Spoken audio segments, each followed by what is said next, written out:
And the CFIA spun a lot of rubbish throughout this whole occupation. That there was no legitimate research going on here at Universal Ostrich Farms. There was nothing of importance going on here. Don't look too closely.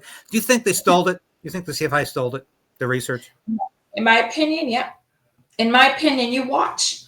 Everybody better red flag if you start to see strong antibody therapeutics, or that they're using, there's new innovative technology that all of a sudden comes out, which we already know is happening, and they don't want to agree, they don't want to admit it.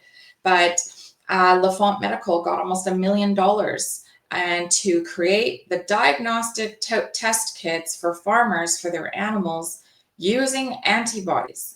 And so they had all the offer and the opportunity in the world to help collaborate with us for free. We wanted to work with them. We were giving them the science. We were giving them hope. We were giving them our solutions and our data and for free. So they're already doing that with LaFont Medical.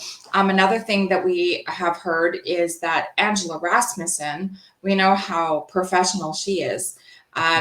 She actually is managing the Saskatchewan University bioweapons lab that was created in this year, 2025, and they've went to a level 4.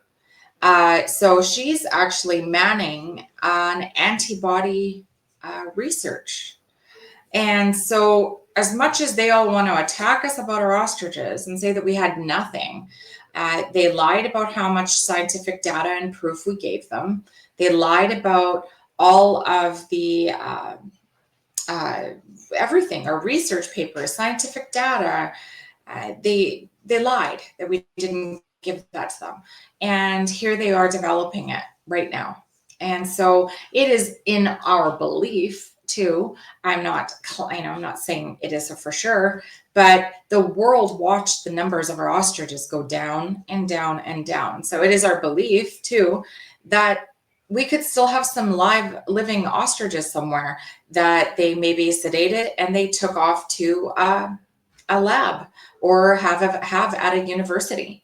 So we are really asking anybody as well, if anybody ever has a lead on that or any information that really comes down to the truth of the matter of why Canadian Food Inspection Agency was at our farm.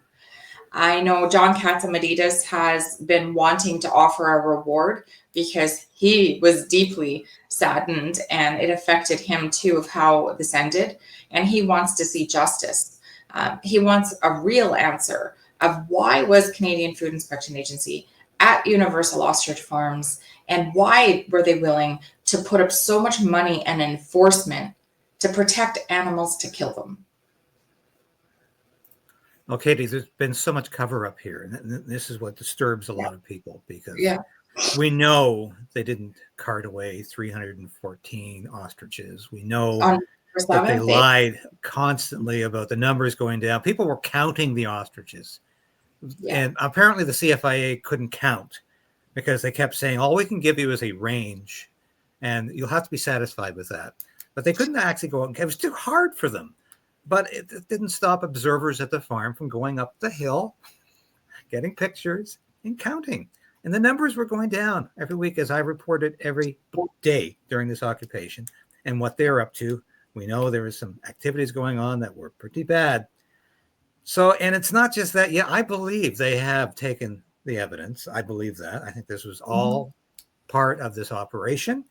And I think that's why ostriches are disappearing. Yeah, blood or whatever, what it was, they were taking it. And it is our belief that the Supreme Court did not give us a stay.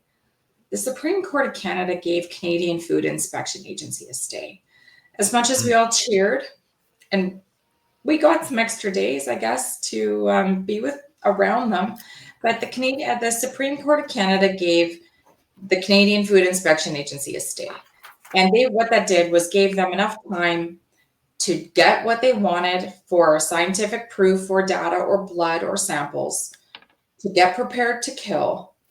And then they made their decision that it was a no. So it was, again, a theatrical display, in our opinion, of hope. And that breaks our hearts, but the world, it's hard not to see it that way. And during that time, I mean, we have so much video footage that the Canadian Food Inspection Agency was working between 2:30 and 4:30 in the morning at the back by their motorhomes. What is Canadian Food Inspection Agency doing at 2:30 to 4:30 in the morning when they were supposed to just maintain custody of our animals under the interim state order of Supreme Court of Canada? Maintain custody means food, water, veterinarian care, and keeping their environment the same. It is just manning the animals as, you know, we would have. So there is a lot of things that a lot of witnesses seen and a lot of witnesses have film footage of that I do hope gets to come to light. And I do hope that this gets to change how we view the Canadian Food Inspection Agency and go forward, because a full internal investigation has to be done on this agency from our government, and give Canadians back a sliver of hope and a little bit of light that we're going to hold them accountable for how November 6th and 7th happened.